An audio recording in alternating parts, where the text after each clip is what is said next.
Oi, boa noite.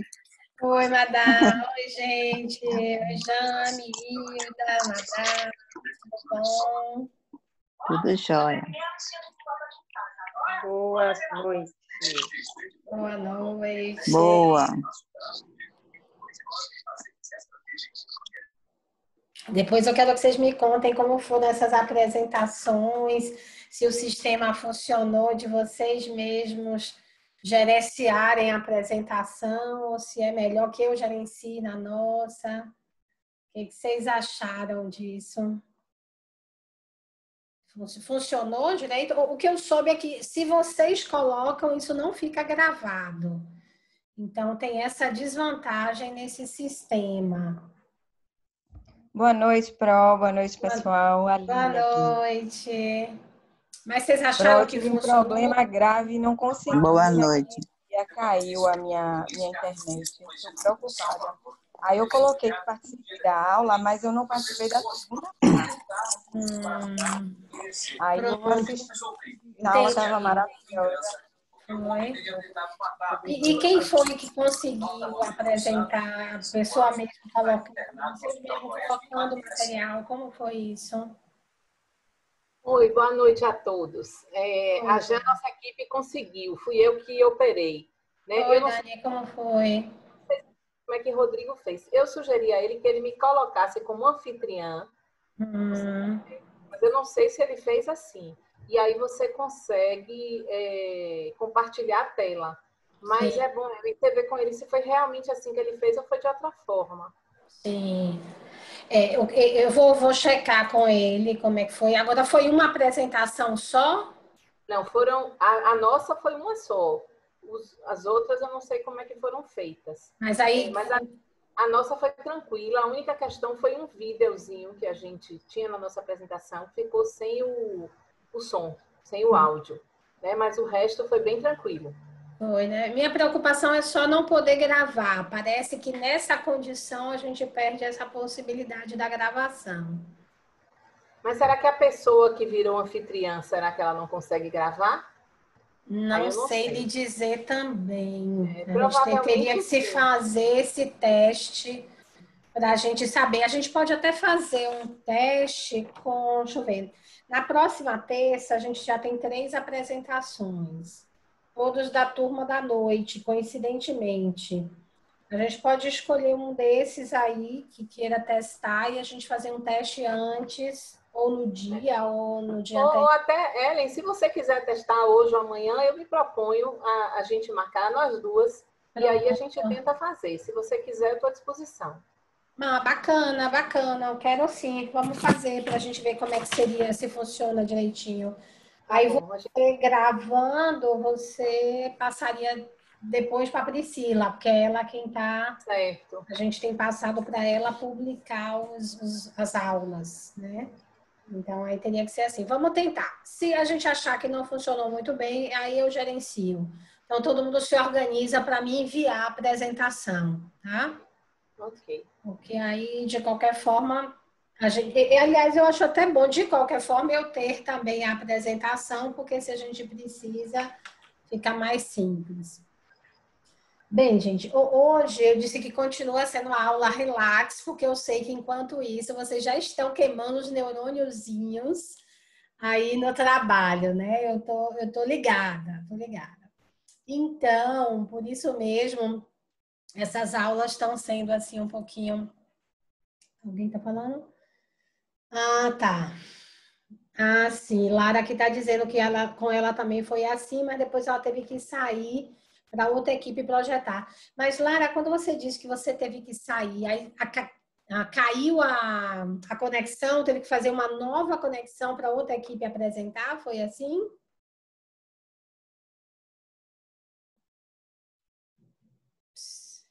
Tem que fazer uma nova conexão? É isso que não ficou muito claro para mim aqui. Você disse que saiu da aula, mas como assim? Depois, então tá, então foi uma nova conexão. Todo mundo saiu depois de uma apresentação e depois todo mundo entrou de novo, foi isso? Foi, Hilda? O que você está falando aí? Foi só Lara que aconteceu isso, só na apresentação minha de Lara, que como Lara estava como anfitriã, ela teve que sair para poder Rodrigo conseguir mudar para anfitrião. Ele não conseguia voltar a ser anfitrião.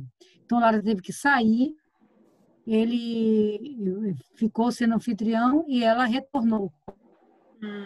Essa era exatamente uma das minhas preocupações também, porque aí ele perde o comando, né, na verdade. Então, para passar para outra pessoa, teria que fazer uma nova chamada, um novo convite para outra pessoa poder apresentar. Então, a gente vai ter... Quantas apresentações vocês fizeram por aula? Porque nós fizemos 4, foram 4 equipes. Foram 4. E cada uma foi uma chamada? Não, na verdade, o tempo foi acabando. Por conta disso, ele foi abrindo novos convites, né? novas sessões. Mas por conta do tempo, não por outro motivo. Entendi, certo. Na vez de Lara é que ele não conseguiu voltar a ser anfitrião, entendeu? Só na de Lara. Mas será que se Lara, eu não sei se Lara tá aí. Será até tá. Será ela que ela tá tentou? Aqui. Lara, você tentou colocar Rodrigo de volta como anfitrião? Aí eu não acompanhei. Oi, boa noite. Eu tentei, só que eu não consegui. Você, Ele no até caso... ensinou, mas eu não consegui. No seu caso, Dani, você depois passou para ele de novo, para ele ficar... Nós consumimos a sessão aula inteira. Toda. A aula toda. Entendi. Pronto. Nós temos 3, né? O máximo que pode acontecer, a gente tem que fazer 3 convites. Agora, no dia 30, a gente tem 4 equipes, porque como eu falei para vocês, um dos dias teriam que ter 4. Então, vocês já se programem para ser um dia aí um pouquinho mais longo. A gente pode até começar às 7, se vocês toparem. Eu vou botar essa pergunta aí no grupo, porque aí todo mundo tem que concordar, né? Se não, fica nós às 19h30 e eu não me importo de até mais tarde, não. Só uma opção que eu estou colocando aí. Bom, mas aí vamos começar na nossa aula de hoje, a gente vai amadurecendo essas questões. Então, na aula passada eu falei um pouquinho sobre entrevistas. Sei que agora está bem recente, alguns aqui já podem até ter tido alguma experiência, porque essas coisas vão acontecendo, às vezes até no meio do curso mesmo, mas para outros, possivelmente, isso vai ser mais importante falar disso mais para o final do curso. Mas, nosso cliente, né, assim como a gente... tem uma série de complexidades, digamos assim, do ponto de vista da personalidade. Tanto que quando eu digo para vocês, às vezes o cliente não sabe o que ele quer, né? Porque é interessante a gente falar de ouvir o desejo do outro, mas nem sempre essa escuta é necessariamente na fala do nosso cliente. Quando o cliente já tem uma experiência prévia, ótimo, ou é uma pessoa que realmente sabe o que quer, ele é uma pessoa que habitualmente sabe, analisa isso, é mais fácil. Mas a maior parte das pessoas, na verdade, não é assim. Ela sabe que aquilo tá bom, sabe que não tá bom, mas não sabe muito o porquê. Então, muitas vezes, ouvir o cliente não é só ouvir o que o cliente diz. Até citei a vocês uma fala de Freud, que ele diz assim, se referindo à psicanálise, que a gente vai falar hoje. Ele diz assim, a psicanálise é uma conversa mal educada, porque o profissional escuta o que o cliente não quis dizer, deixou de dizer. Então, na verdade, ouvir o que não foi dito é também um exercício que a gente precisa fazer. Isso pode estar no gestual, isso pode estar... São aqueles sinais que a gente falou na aula passada, né? Que às vezes não está na fala, não está no discurso, mas eu percebo no jeito do outro, eu percebo nos símbolos que esse outro usa para representá-lo, né? Na verdade.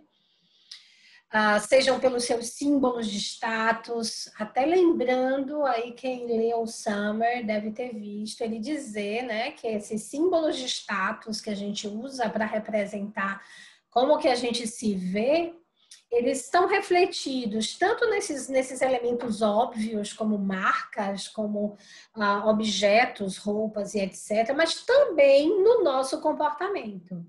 Então, a gente também expressa que grupo a gente acredita que a gente faz parte também através do nosso comportamento.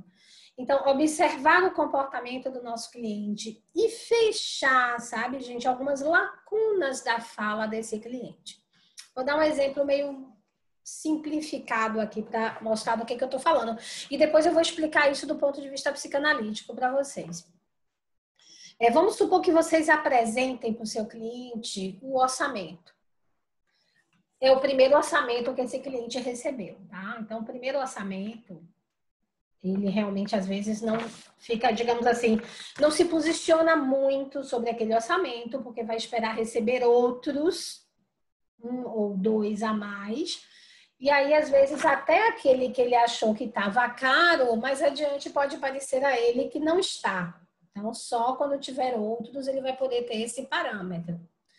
Mas vamos supor que o cliente a cliente estava lá sozinha, pegou o seu orçamento, fechou, botou na bolsa, tá certo, eu vou conversar com meu marido. Morreu o assunto. Aí vocês continuam conversando, né? Tá aí perto das festas de final de ano, a cliente começa a comentar que os shoppings já estão muito cheios e que só que os preços estão muito altos, vai ser um final de ano de lembrancinhas, como o povo gosta de dizer, se referindo à questão dos preços. Ok, gente, é um papo como outro qualquer, um papo social que acontece e que tem que acontecer nas nossas entrevistas. A gente não pode falar só objetivamente do projeto. Como eu já falei na aula passada, a gente deve também ter esse papo agradável, né, gostoso de se ter. Mas se eu pensar bem, eu posso me perguntar, gente, por que o cliente foi falar do preço dos presentes de final de ano? Por que ela foi dizer que as coisas estão caras? Se eu pensar nisso, eu vou preencher uma lacuna que ela não disse, que é o seguinte: ela achou o preço caro do projeto e isso desencadeou esse tema inconscientemente numa cadeia associativa, como a gente chama. Isso desencadeou na cliente, né, esse tema. Aí eu, poxa, oi, Dea, seja bem-vinda. Então, Dea, eu estou comentando aqui que a gente tem que escutar do cliente não só o que ele diz, mas também o que ele não diz. Eu vou fazer um gancho disso aqui com a Associação Livre da Psicanálise. Então, eu estava citando uma situação onde a gente entrega um orçamento para o cliente não fala, a cliente não fala nada sobre o orçamento, dobra, bota na bolsa, e depois a gente conversando espontaneamente logo em seguida, ela vai falar sobre as compras de final de ano e que está tudo muito caro. Oi, Marcelo. Que vai ser um Natal de lembrancinhas. Aí, se a gente for atento o suficiente, a gente vai fechar essa lacuna.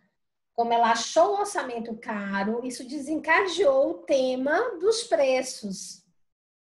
Então, eu tenho 2 escolhas. Eu deixo ela embora com o orçamento, e aí vai depender que outros orçamentos ela vai receber, para achar se aquele está barato ou está caro, eu não sei quais são. Ou eu posso não deixar que esse tema, que me interessa muito, fique como algo do qual não se fala. Que aí você pode realmente criar um problema, né, para você mesmo, ou outro não vai nem falar do assunto. Então, nessa hora, se você tem essa percepção, é interessante talvez chegar para o teu cliente e dizer, mas vem cá, mas o que você achou do preço? Do valor? Está dentro da sua expectativa? Quer dizer, mesmo que o outro ainda não tenha parâmetros para lhe responder, você criou um diálogo sobre o tema, que é o que nos interessa aí no caso, né? É não deixar como um tema tabu, do qual não se fala. Então, nessa hora, ainda que nesse momento o outro, olha, não sei, eu esperava menos, aí você vai explicar como foi que você chegou àquele valor, que tabelas você usou, que parâmetros você utilizou para chegar àquela tabela.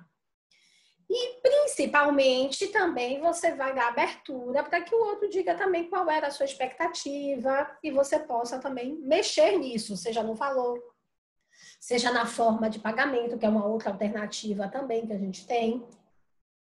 Então, isso, gente, é ficar atento também ao que não é dito.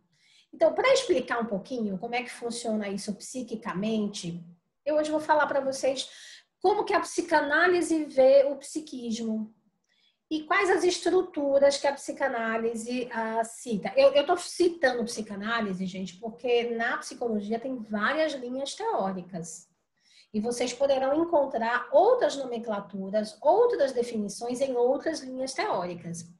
Aqui com a gente, eu já usei algumas linhas teóricas, né? A gente já falou de psicologia ambiental, que são esses textos de Summers, textos de Hall. A gente já falou um pouquinho de Gestalt aqui, quando a gente fala de percepção. E agora a gente vai falar de psicanálise, que é uma área que eu gosto muito para falar de personalidade, mas gosto de enfatizar que não é a única área da psicologia que fala de personalidade. A psicologia, como a psicanálise, como vocês sabem, foi criada por Freud. Freud era um judeu, e isso é um detalhe importante para a gente pensar sobre a teoria, né? Porque os judeus, inclusive, eles têm uma máxima, né, de que os filhos têm que superar os pais. Isso faz com que sejam pessoas muito ambiciosas, inclusive, intelectualmente, né? Não é à toa que também é o povo que mais acumulou riquezas ao longo da história, né? Exatamente por conta dessa visão. E a psicanálise não veio, digamos assim, de um caminho tradicional das outras áreas na psicologia. A maior parte das nossas formas de pensar vem da filosofia. Então, por exemplo, o empirismo inglês gerou uma linha chamada behaviorismo na psicologia. O racionalismo alemão gerou a Gestalt da qual eu estava falando.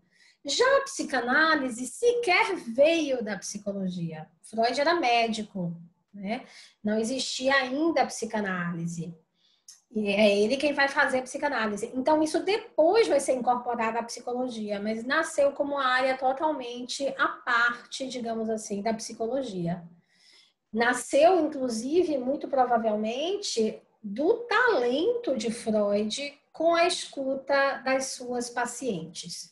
Digo paciente porque lá no início o grande público de Freud foi de mulheres, que na época eram chamadas de neurastênicas. Posteriormente, esse nome foi modificado para histéricas. A histeria vem de histeros, que quer dizer útero, porque acreditava que só as mulheres tinham histeria. Hoje a gente sabe que não é bem assim. Eu vou falar da histeria aqui para vocês. Não é uma exclusividade do universo feminino, de jeito algum. Mas, naquele período, foi conhecida, esse era um grande público, né? Freud teve um grande mentor, que foi Breuer, um médico alemão já muito conceituado, que é quem passa, inclusive, a primeira clientela de Freud foi cedida, digamos assim, era uma prática comum na época, por Breuer. Quem assistiu ou leu o livro do Irving Yalom, ou viu o filme Quando Nietzsche Chorou, não sei se algum de vocês, recomendo todos os livros, aliás, do Irving Yalom, psicanalista norte-americano, extremamente conhecedor da filosofia, E ele sempre vai buscar um filósofo para falar nos seus livros e fazer uma interessantíssima conexão com a história que ele está contando.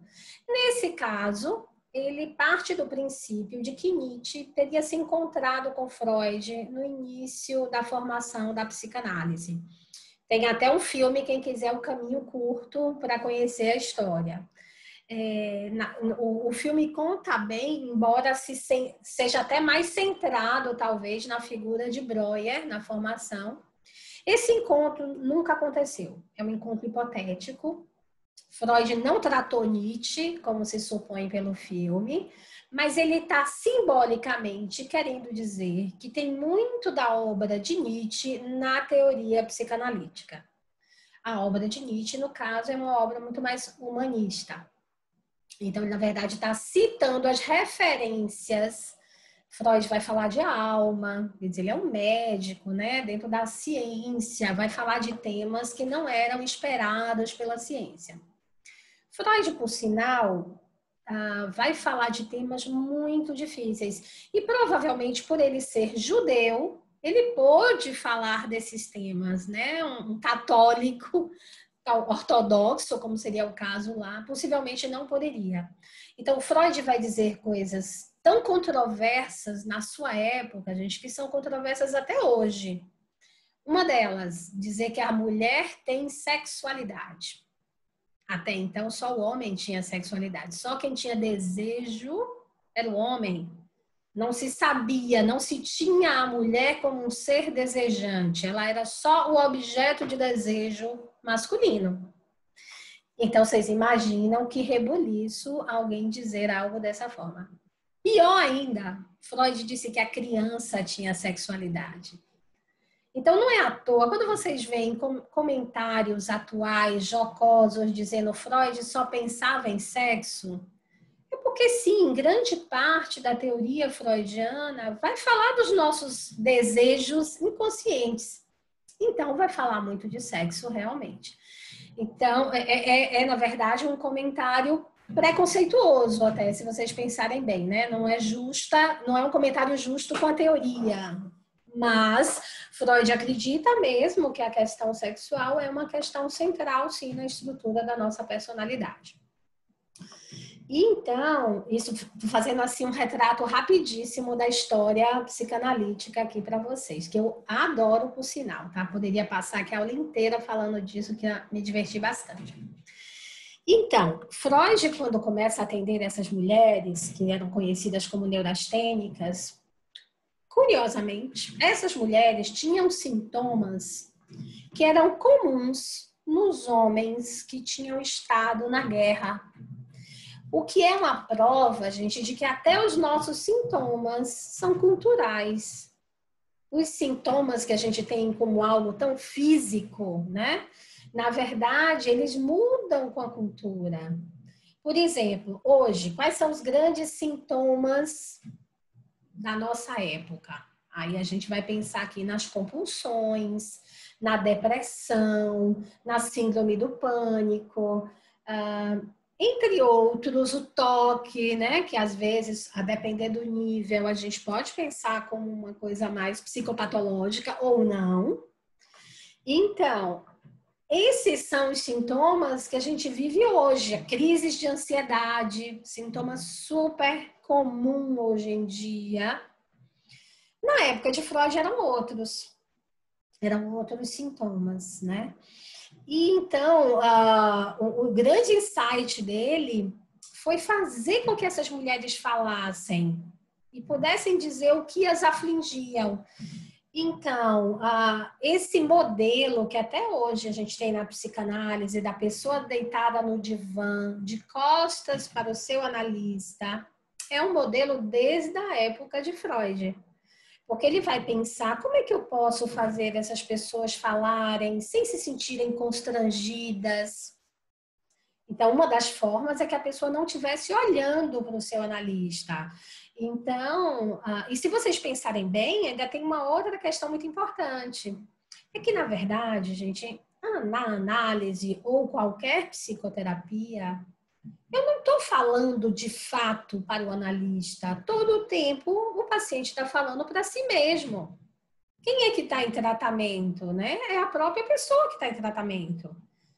E nas buscas de Freud, de quais seriam os mecanismos, quais seriam as formas dessas pessoas falarem, como estimulá-las a falar, ele vai, inclusive, pensar, nessa época, na França, surge Charcot com a teoria da hipnose, e ele vai pensar na possibilidade de usar a hipnose. Aparentemente, era uma solução muito boa, porque, sob hipnose, as pessoas não teriam resistências e poderiam falar tudo que viesse às suas cabeças. Concordam comigo?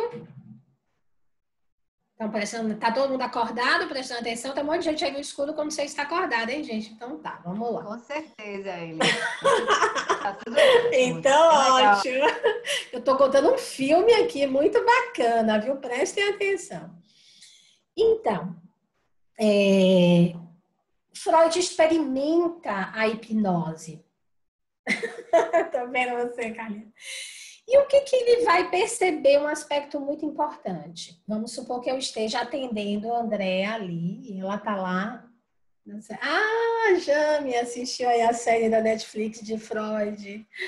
Gente, é que eu não tenho a menor paciência para série, só por isso que eu não assisti, Jame. Mas ok, vamos lá. E aí vamos supor que eu lhe hipnotize, Dani, Dea, e você, hipnotizada, me conte como é que você funciona, né? Como é o que aconteceu de marcante na sua vida? Quais foram os traumas? Oh, massa, aí eu tô sabendo tudo de você. Você sai do transe hipnótico e eu vou lhe contar tudo o que aconteceu nesse transe. Você acha que vai acontecer o que se eu fizer isso? Você pode falar André, mas pode falar qualquer um. Invasão de privacidade. Invasão de privacidade. Não, mas você escolheu contar, né? A hipnose tem que ter um consenso, né? Não lhe hipnotizei escondida, não. Vai depender do que falou, né? Vai ficar constrangida, eu acho. Gente, a primeira reação que o outro tem é dizer... Perde noção do que está falando, né? Ela não tem consciência do que está falando, né? Ou tem consciência? Não. Não tem. Quando você sai do Sensação transe, de você... invasão. Pois é, Dea falou isso também, Carla. Na verdade, gente, a sensação é de que o analista enlouqueceu. Isso não tem nada a ver comigo. Nada. Isso não está nem me descrevendo. Gente, se eu não tenho consciência desses meus aspectos, a primeira reação é a resistência.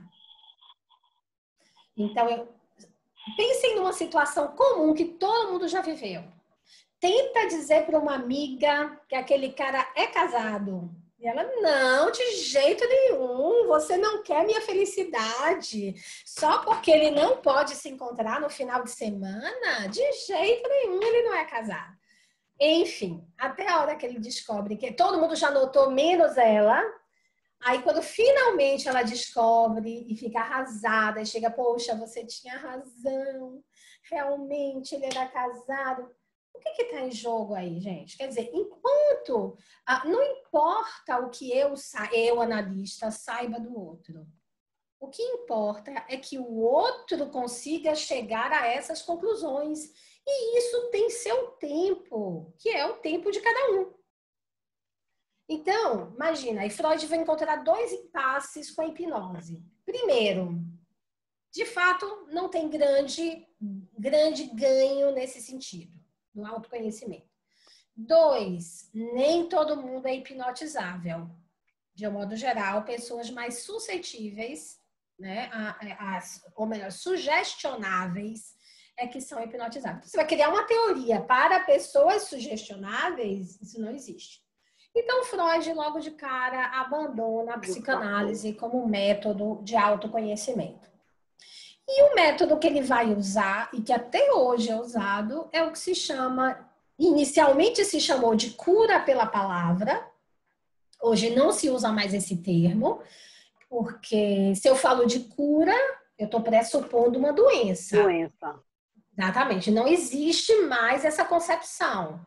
Portanto, a gente não fala mais de cura pela palavra, mas se chama simplesmente de associação livre. Isso significa dizer que eu vou associando um conteúdo a outro conteúdo e a outro conteúdo até, em tese, chegar a um momento traumático, né, ali que desencadeou, digamos assim, a minha forma de conduzir em relação a essa questão. Então, até hoje, entrar em análise é a capacidade de associar. Porque nem todo mundo tem, embora a maioria tenha, mas nem todo mundo tem essa capacidade de associar conteúdos. Eu, por exemplo, tive uma paciente, na época que eu atendia, muito interessante, ela foi minha paciente há alguns anos. E ela simplesmente relatava tudo o que acontecia. Isso a gente chama até de catarse. Sabe quando você joga tudo para fora? Isso é uma catarse, mas não necessariamente isso é uma análise. Se o outro não associa, se ele não leva isso a uma interpretação, isso não é análise. De um modo geral, até nas sessões, isso se caracteriza da seguinte forma. O paciente começa sentado diante do seu analista, e só quando ele começa mesmo a associar conteúdos, a entrar em análise, é que ele é convidado a ir para o divã. Porque aí, então, ele está mesmo associando e trazendo conteúdos. Na psicanálise, quem traz o conteúdo é o inconsciente. O analista, ele não define do que vai ser dito, do que vai ser tratado, diferente de outras psicoterapias que tratam temas. Psicoterapias breves, como se chama, ela vai tratar, você tem uma fobia, um medo de avião, de andar de avião, medo de dirigir um carro, você vai tratar um tema específico. A psicanálise, ela pode tratar temas específicos, mas ela também pode ser mais abrangente, lidando com conteúdos. E assim, eu não sei quem de vocês já passou aqui pela experiência da psicanálise, quem já passou. Alguns analistas são extremamente silenciosos, Carlinha já passou também, e para algumas pessoas é bem difícil lidar com isso. Principalmente depois dos freudianos, existem outras linhas dentro da psicanálise. Especialmente a psicanálise francesa, que foi revista por Lacan, ela é muito silenciosa. Quer dizer, o analista interfere muito pouco. O que não quer dizer que não tenha um efeito e uma importância muito grande. Mas isso aumenta e muito a angústia do paciente. Mas qual é a lógica psicanalítica? A angústia desencadeada por esse silêncio, por essa situação, vai desencadear determinados temas que me geram angústia. E é por isso que eu estou ali. Então, o analista da psicanálise, o psicanalista, então, ele não vai estar muito focado no teu sintoma. Então, se você está triste, se você está sofrendo, se você vai estar chorando, ele entende que isso é importante para você tratar esses sentimentos. Então, ele não vai lhe dar colo, porque essa não é. Ao contrário, eu tenho que aproveitar esse seu momento, que é a hora que você vai poder falar de determinados conteúdos, né, que naturalmente você não falaria. E o que o analista a interpretação psicanalítica pode ser pelo gerenciamento, inclusive, do tempo. Então, ele encerra a sessão na hora que o cliente, o paciente, diz algo que ele não pode não ouvir. Porque é comum você falar e querer passar por cima, fingir que não falou aquilo. O analista não vai deixar isso acontecer. Ele vai marcar aquele... Olha isso que você falou. Escuta isso que você disse e você vai para casa pensando sobre isso. Não vai ter a opção de fingir que não disse isso. Então, essa marca que o paciente precisa ouvir é uma das técnicas, por exemplo, psicanalítica, né? Para que você possa ir trabalhando no seu tempo, dentro de quanto você aguenta. Porque, gente, a maior parte, né, dos traumas que gerenciamos na nossa vida aconteceram na nossa infância. Tanto que esse mito de que a infância é muito boa, colorida e maravilhosa é só um mito, tá? Na infância é onde a gente aprende tudo. é onde a gente aprende a amar, mas é também onde a gente aprende a odiar, onde a gente aprende a inveja, onde a gente aprende o medo. Então, na hora que seus pais saem para trabalhar, o sentimento de solidão, e não importa os pais tentarem evitar isso, isso faz parte do nosso desenvolvimento, do nosso crescimento mesmo como pessoa. Então, o brincar, Verdade. Marcelinho? A gente aprende a odiar, a gente aprende a amar. Isso, Qualquer coisa a gente exatamente. aprende.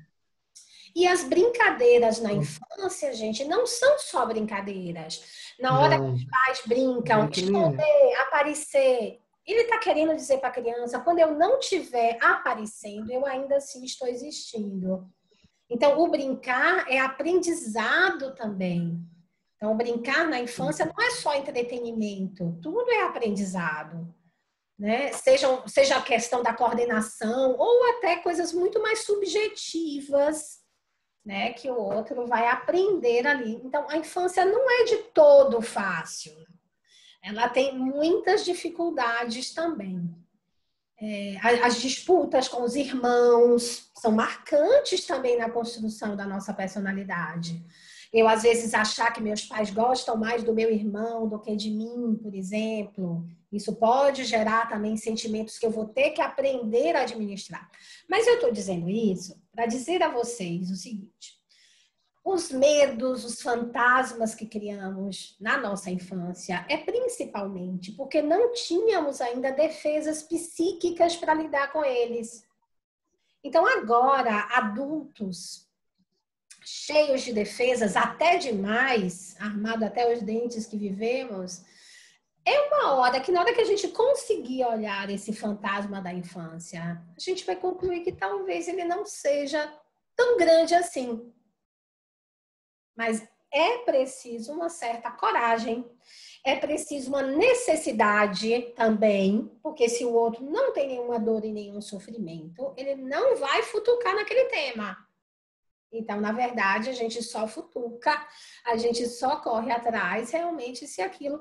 Ou porque naturalmente somos muito reflexivos, há pessoas que são assim, naturalmente estão analisando sempre. O que também, gente, não quer dizer, se a gente analisa de um ponto só racional, a gente também pode não chegar lá, tá? A gente vai se justificando no meio do caminho.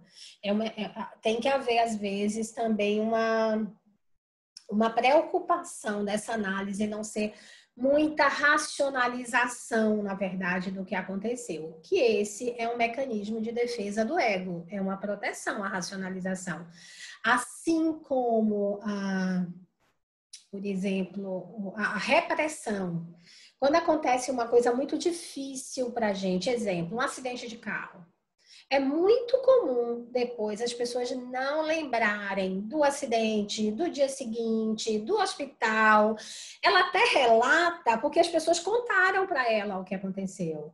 Mas, na verdade, às vezes ela vai passar alguns dias para começar a lembrar de novo. Alguns dias depois do ocorrido. Isso é o quê? Isso é uma repressão. Foi tão dolorosa a experiência que o meu consciente, o meu ego, retirou da minha consciência essa experiência. Para que eu pudesse, obviamente, continuar vivendo. Só que não existe nenhuma repressão totalmente bem-sucedida. Tudo que eu reprimi, vai acabar em 1 minuto. Tudo que eu reprimi vai continuar impactando na minha vida de alguma forma. Pode ser, nesse caso do acidente, pode ser medo de dirigir depois, uma crise de ansiedade ao entrar em qualquer carro, por exemplo, uma impossibilidade até de dirigir de novo. Então, assim, várias repercussões poderão ter. Então, não está mais na minha consciência, mas não significa que não continua atuando sobre mim. Então, a repressão não necessariamente é o melhor mecanismo, mas a gente não escolhe isso. E qual o mecanismo de defesa? A gente não escolhe. Aí, quando eu for falar agora da estrutura, vocês vão entender um pouquinho isso que eu estou narrando aqui. Mas é claro que eu posso, aí quando eu vou para uma terapia, quando eu vou falar de alguns sintomas, eu posso